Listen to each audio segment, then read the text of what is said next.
आज हम समझते हैं कि क्या एस्ट्रोलॉजी का उपयोग हम हेल्थ के लिए कर सकते हैं। किसी व्यक्ति के जीवन में डिसीज को डायग्नोस करने के लिए या स्वास्थ्य को समझने के लिए क्या एस्ट्रोलॉजी का उपयोग किया जा सकता है या नहीं किया जा सकता। यदि किया जा सकता है तो किस लेवल पर किया जा सकता है। तो एस्ट्रोलॉजी में ये एक मेडिकल एस्ट्रोलॉजी का पार्ट है जिसे हम समझने का प्रयास करेंगे कि किसी भी व्यक्ति को स्वस्थ कब होगा या कौन सा डिसीज है, ये कैसे समझा जा सकता है उसकी जन्म कुंडली देखकर, उसकी हॉरोस्कोप देखकर। तो सबसे पहले एक चीज समझते हैं कि किसी भी व्यक्ति के स्वस्थ होने की कंडीशन क्या होती है। किसी भी व्यक्ति के स्वस्थ होने की प्राथमिक कंडीशन है, जैसा हम सभी लोग जानते हैं, कि उसका स्टोमक यानी कि पेट बेहतर होना चाहिए। बेहतर मतलब भोजन बढ़िया जाना चाहिए और पेट में पाचन बेहतर होना चाहिए। और स्टोमक के बाद पाचन तंत्र में लीवर आता है, इंटेस्टाइन आता है। यानी कहने का मतलब ये सारी चीजें वन बाय वन बेहतर होना चाहिए तो व्यक्ति हेल्दी होगा। सबसे प्रमुख पार्ट क्या आया? Intestine, stomach. तो स्टोमक में यानी कि व्यक्ति को ऊर्जा पाने के लिए सबसे प्रमुख चीज स्टोमक के थ्रू कनेक्ट हो रही है।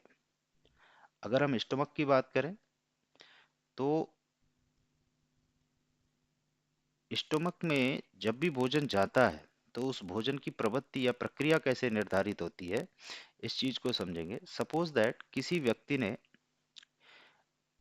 भोजन को ग्रहण किया, तो भोजन ग्रहण करने के बाद उसका भोजन या तो डाइजेस्ट होता है तो रस पित्त में बनता है। अगर वो डाइजेस्ट नहीं हुआ तो वो आंव बन जाता है।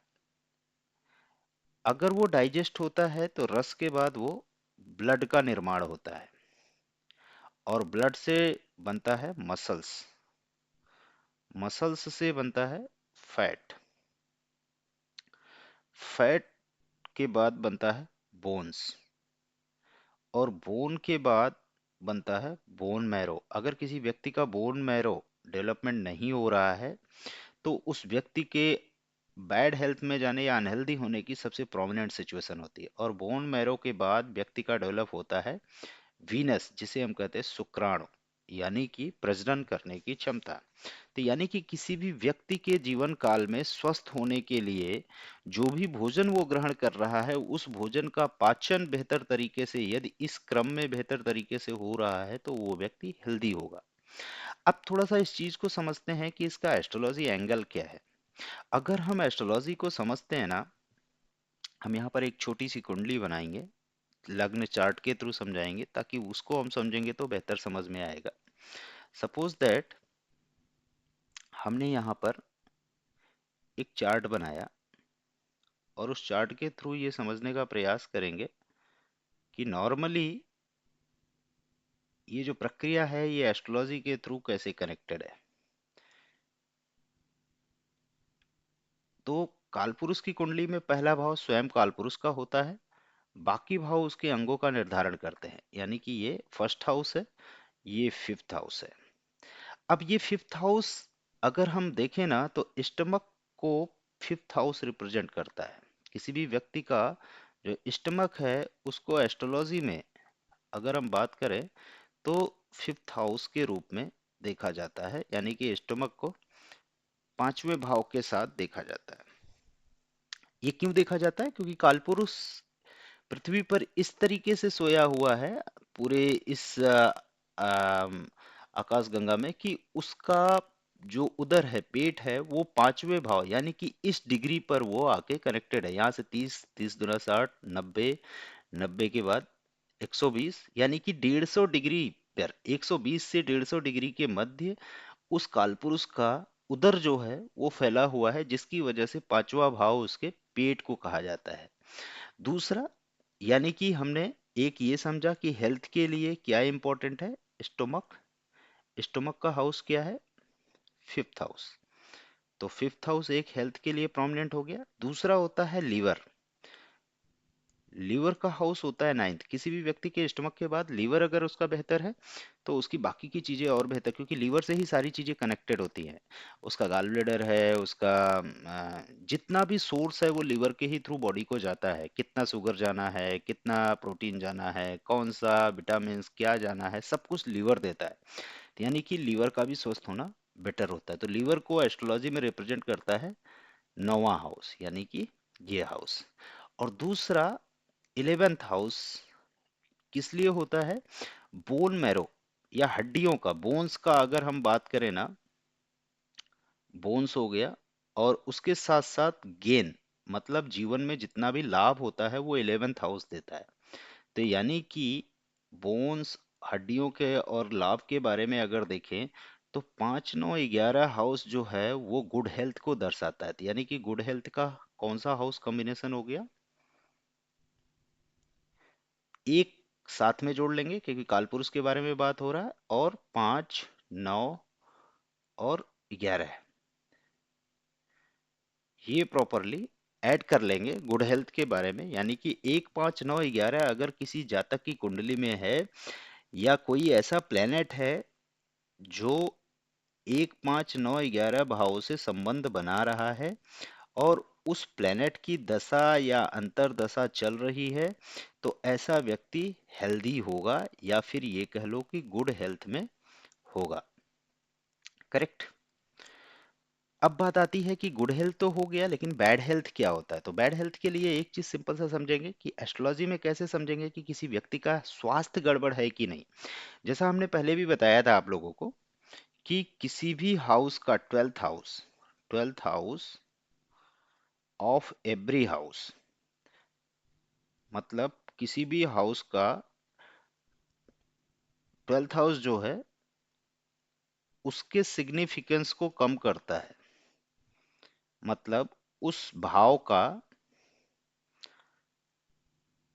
लेस कर देता है, निगेटिव कर देता है। यानी कि अगर हम बात करें कि सपोज दैट हमारे पास 5वां भाव है, तो 5वें भाव का निगेटिव हाउस कौन सा कैलकुलेट होगा? वो 6th कैलकुलेट होगा। क्यों? क्योंकि अगर 5वें से हम गिनना शुरू करते हैं हाउस के बारे में, तो 1 2 3 4 5 6 7 8 9 10 11 12, यानी कि फिफ्थ का 12th हाउस क्या हो गया? 6th house. दूसरा हमने हेल्थ के लिए कौन सा बेटर बोला था? 9th। तो सेम 9th का 12th हाउस क्या हो गया? 8th। और तीसरा हमने हेल्थ के लिए, गुड हेल्थ के लिए क्या बोला था? 11th। 11th का 12th हाउस क्या हो गया? Simply 12th। तो अब अगर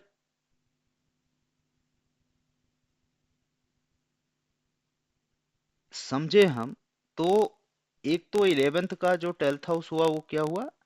10th हाउस। और दूसरा एक 12th हाउस होता है, 12th हाउस हमेशा एक्सपेंस और लॉस, हॉस्पिटलाइजेशन को रिप्रेजेंट करता है। यानी कि जब भी 12th हाउस मेलेफिक हाउसेस के साथ कनेक्ट होता है या मेलेफिक प्लैनेट के साथ कनेक्ट होता है, तो वो आपको प्रॉपरली लॉस ही देगा। अब मेलेफिक हाउस कौन से बन रहे हैं यहाँ पर? 6th और 10th, और 10th भी बन रहा है। तो 6 और 8 जनरली अगर हम बात करें कि बैड हेल्थ को कौन रिप्रेजेंट कर रहा है, तो बैड हेल्थ को जो रिप्रेजेंट कर रहा है वो कालपुरुष की कुंडली स्वयं की हो गई 1 6 8 12। यानी कि अगर किसी जातक की कुंडली में 1 6 8 12 भावों का संबंध बन रहा है, तो वो अनहेल्दी होगा। उस पीरियड में उसको कोई ना कोई डिसीज या हॉस्पिटलाइजेशन लेना पड़ेगा। अब ये कितना गंभीर हो सकता है, कितना नहीं गंभीर हो सकता, नक्षत्रों और ग्रहों की डिग्रियों और अन्य चीजों के साथ गणना करके समझा जा सकता है। बट इतना क्योर है कि ऐसी स्थिति में जातक को हेल्थ इश्यूज आएंगे। और वो हेल्थ इश्यूज से कब रिकवर करेगा? जब 1 5 9 11 प्लेनेट का दशा अंतर दशा पीरियड चलेगा, तब। अब एक चीज और समझने का, देखो कितना लॉजिक भरा चीज है। अगर हम लोगों ने कभी ध्यान दिया होगा, हम लोग कहते हैं ना कि जीवन एक चक्र है। अभी तक एक बच्चे ने जन्म लिया, जन्म लेने के बाद उसको हमने भोजन दिया, भोजन देने के बाद उसको भोजन उसका रस बना, रस बनने के बाद ब्लड बना, ब्लड से मसल बना, मसल से फैट बना, फैट से बोन्स बना, बोन से bone marrow, and then venous, यानी कि वो प्रजनन करने की क्षमता को धारण करता है। अब जब जीवन का 50 साल 60 साल के बाद रिसाइकलिंग स्टार्ट होता है तो सबसे पहले क्या डैमेज होता है? शुक्राणु, यानी कि उसकी प्रजनन क्षमता जाती है। प्रजनन क्षमता के बाद उसका बोन मैरो बनना डाउन हो जाता है। कहते हैं ना कि उम्र ज्यादा है तो बोन मैरो बनने के चांसेस बहुत कम होते हैं। अगर बोन मैरो नहीं बन रहा है इतना अच्छा तो धीरे धीरे उसकी हड्डियां भी वीक होती जाती हैं। हड्डियों के साथ उसका फैट भी बॉडी में बनना कम हो जाता है, जिससे शरीर उसका लटक जाता है, उसका मसल्स डाउन हो जाता है, फिर उसको ब्लड भी बनना कम हो जाता है। कहते हैं ना कि एक उम्र के बाद अगर आपकी एज नहीं है तो आपको ब्लड बॉडी में बहुत तेजी से बनता है, लेकिन अगर एक उम्र हो गई है तो ब्लड भी आपका कम बनेगा। एंड देन उसका डाइजेस्टिव सिस्टम भी डैमेज हो जाता है। खाना वो बहुत कम खाता है क्योंकि पचाने की क्षमता कम हो गई है। और इतना होने के बाद वो व्यक्ति स्वयं फूड बन जाता है, यानी जीवन की अंतिम यात्रा को प्राप्त हो जाता है। तो कहने का मतलब ये पूरा साइकिल है, ये पूरा जीवन है। तो अगर हम मेडिकल एस्ट्रोलॉजी को डीपली पढ़ते हैं तो हम बहुत सारे रहस्यों से पर्दा उठा सकते हैं कि कौन सा रोग किस व्यक्ति को कब हो रहा है, उसके जीवन में ये रोग कितने समय तक रहेगा, क्या ऑपरेटिव होगा कि नहीं, ट्रांसप्लांट होगा कि नहीं, सक्सेस होगा कि नहीं, हेल्थ ठीक होगी कि नहीं। इस तरीके के तमाम प्रश्न हैं। कई बार आप जातक को देखते होंगे कि वो टेस्ट पे टेस्ट कराता है, और टेस्ट पे टेस्ट जब करा रहा होता है तो उसका डिसीज ही नहीं डायग्नोस हो पा रहा होता है। डिसीज डायग्नोस ना हो पाने का कारण क्या है? कि अभी उसका जो प्लेनेटरी मूवमेंट चल रहा होगा उसमें मेलेफिक प्लेनेट बैठे होंगे। मेलेफिक प्लेनेट में जो कंफ्यूजन पैदा करते हैं वो सबसे ज्यादा कौन से होते हैं? राहु एंड केतु। ये आपको कभी भी पता ही नहीं लगने देंगे कि आपको समस्या क्या है, ये हमेशा सस्पेंस में रखते हैं। न घर के उस पार न घर के इस पार। और जीवन में सबसे ज्यादा व्यक्ति धोखा नुकसान जब भी उठाता है वो कंफ्यूजन में उठाता है। एक व्यक्ति का एक्सीडेंट भी तभी होता है जब वो कंफ्यूज होता है। अगर वो कभी कंफ्यूज ना हो तो उसका एक्सीडेंट ही ना हो। यानी कि मानसिक स्थिति को भ्रम में डालना राहु और केतु का काम है। तो इस वजह से जब भी व्यक्ति को ऐसी सिचुएशंस हो तो आपको अपने हॉरोस्कोप पर, अपने प्लानिटरी मूवमेंट पर एक बार कॉन्फिडेंट रखना चाहिए। और अगर आपकी बर्थ की डिटेल करेक्ट है तो आप ए टू जेड सारी चीजें पता कर सकते हैं। तो नेक्स्ट क्लास में हम समझेंगे, जब मेडिकल एस्ट्रोलॉजी पढ़ेंगे तो इसको और कितना डीपली एनालाइज कर सकते हैं, किसी व्यक्ति की डिसीज और उसके कौन से अंग के इफेक्शन के बारे में समझ सकते हैं। ए टू जेड सारी चीजों को समझेंगे। तब तक अगर किसी को कोई क्वेश्चन हो तो आप लोग प्रॉपरली चैट बॉक्स में लिखिए, एंड वन बाय वन हम सभी के क्वेश्चन को डिस्कस कर पाएंगे। ओके।